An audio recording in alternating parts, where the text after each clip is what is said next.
Arsenal के game में जब सनडरलैंड के अगेंस्ट फुल टाइम विसल बजी थी तो आर्सेनल की lead at the top of the table 9 points की हो गई थी।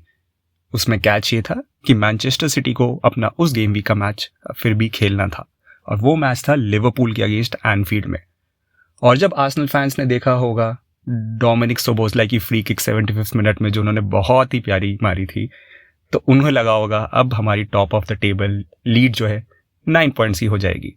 बट उसके बाद जो मैनचेस्टर सिटी ने अगले 20 मिनट में उस गेम के करा और उसके बाद के जो रिजल्ट्स रहे उनका फुलहम के अगेंस्ट और आर्सेनल का अब ब्रेंटफोर्ड के अगेंस्ट, तो रियलिटी ये है कि अब लीड रह गई है सिर्फ 4 पॉइंट की। अच्छी बात यह है मैटर अभी भी आर्सेनल के हैंड्स में ही है, बट ये बहुत अच्छा एग्जाम्पल है कि फुटबॉल में चीज़ें कितनी जल्दी बदल सकती हैं। और मैनचेस्टर सिटी ने जो 20 मिनट्स खेले after conceding the goal eight Enfield, वो उनको बहुत अच्छे से सेटअप कर देगा for the rest of the season, क्योंकि एक जो उन पे बिलीफ और कॉन्फिडेंस आया है उस विक्ट्री से, वो आप देख सकते हैं। जैसा उन्होंने फुलहम के अगेंस्ट भी खेला 3-0 की इजी विक्ट्री।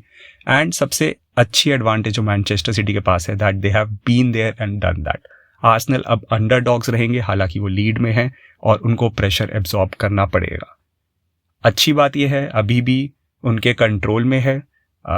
जब 6 पॉइंट की लीड थी तो इक्वेशन ये थी कि वो एक गेम हार सकते हैं, एक गेम ड्रॉ कर सकते हैं, तो वो एक ड्रॉ वाला गेम हो गया है, तो वो अभी भी एक गेम हार सकते हैं अगले 12 मैचेस में और फिर भी टाइटल जीत जाएंगे। पर 12 मैचेस में एक गेम बहुत फार फेस्ट है।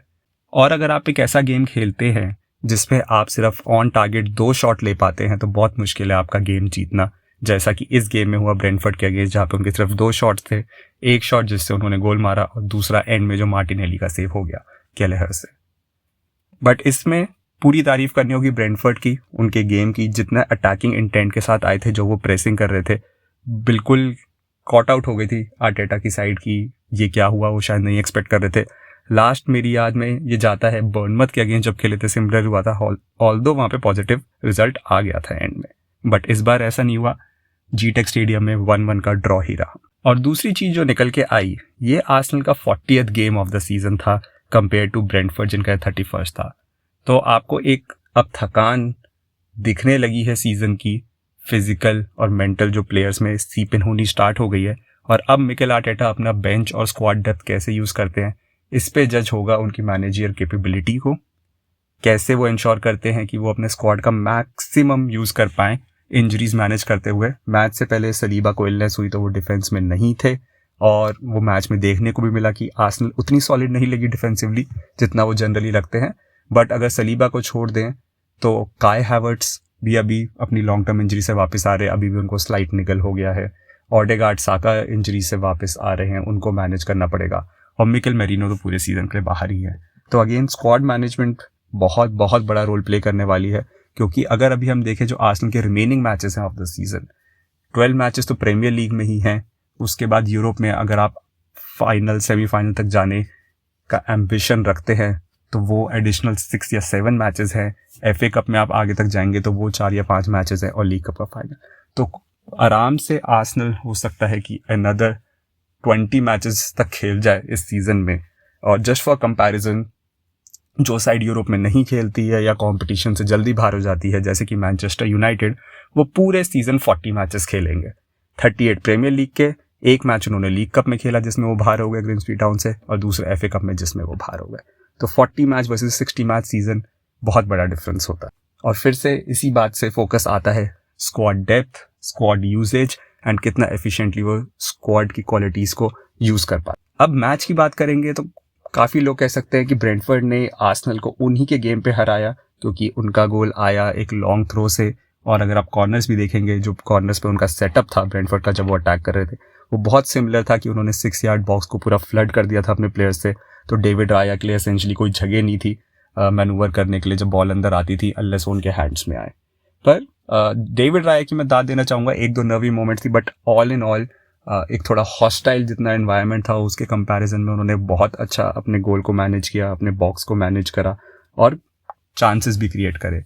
एक जो सबसे आउटस्टैंडिंग उनका कंट्रीब्यूशन रहा वो आया 22nd मिनट में, जब ईगोर थियागो के क्लोज रेंज हेडर को उन्होंने एकदम सेव कर लिया। ब्रेंटफोर्ड की तरफ से डांगो उटारा और ईगोर थियागो सबसे ज़्यादा अटैकिंग थ्रेट रहे। डांगो उटारा अगर आप देखेंगे रिसेंट मंथ्स में, जब से वो बोर्नमथ से आए हैं और फिट रहे हैं, काफ़ी अच्छा एक अटैकिंग आउटलेट देते हैं, अनप्रिडिक्टेबल है, पेस बहुत अच्छा है और उन्होंने डिफेंसिव कंट्रीब्यूशन भी अपना दिखाया जब वो योकेरेस के लिटरली पैरों के सामने से बॉल लेके चले गए थे। अगर वो बॉल योकेरेस के पास पहुंच जाती जिन्होंने राइस ने उनके लिए सेटअप करी थी तो शायद मैच उस स्टेज पे 2-1 हो जाता और आर्सेनल वहां से जीत जाती, पर डांगो उतारा ने बहुत अच्छा ट्रैक बैक। इसके अलावा मैच में 4 मेजर सिग्निफिकेंट मोमेंट्स रही।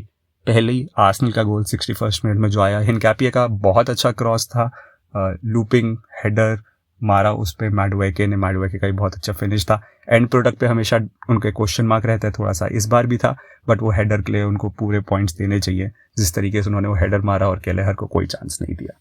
उसके बाद रहा 71st मिनट में लुइस पॉटर का गोल, एंड बहुत ही वेल वर्कड, वेल कोच्ड गोल था। हर प्लेयर को उसमें पता था उनका क्या रोल है जब वो लॉन्ग थ्रो इन आई और लुइस पॉटर ने हेडर से वो गोल अंदर मारा। उसके बाद 87वें मिनट में लगा कि शायद आर्सेनल अपना ड्रॉ भी ना कर पाई ये गेम, जब ईगो थियागो मॉस्केरा से बच के निकल गए थे, बट मॉस्केरा ने बहुत अच्छा एक रिकवरी टैकल दिखाया और शायद थियागो एक्सपेक्ट नहीं कर रहे थे मॉस्केरा इतनी जल्दी रिकवर करके आ जाएंगे। एंड लास्टली मार्टिनेली का जो शॉट सेव किया केलेहर ने, फर्स्ट टाइम शॉट ले सकते थे, क्यों नहीं लिया सिर्फ ये वही बता सकते हैं, बट एक अच्छा ब्रेक मिला 3rd minute of added time में जूरियन टिम्बर को। वो सक्सेसफुल भी रहे मार्टिनेली को बॉल देने में, बट मार्टिनेली ने जो टच दिया उसने अलाउ किया केलेहर को बाहर आने के लिए और वो शॉट को रोकने के लिए। तो ऑल इन ऑल एक ऐसा गेम नहीं था कि आप जिसकी बहुत ज़्यादा हाईलाइट्स देख सकते हैं। दोनों टीम्स कंपेटिटिव रहीं, बट हाँ एक थकान का एलिमेंट ज़रूर देखने को मिला। सेकेंड हाफ में ऑडेगार्ड के सब्स्टिट्यूशन के बाद थोड़ा अटैकिंग थ्रेड बड़ा था और स्पेशली गोल के बाद, बट जैसे ही ब्रेंटफोर्ड ने दूसरा अपना इक्वलाइजर वाला गोल मारा उसके बाद से फिर से एक डिफेंसिव शेप अच्छी ले ली थी उन्होंने। अब अटेंशन टर्न होती है एफए कप पे ओवर द वीकेंड, जहाँ पे आर्सेनल खेलेगी विगन एथलेटिक को।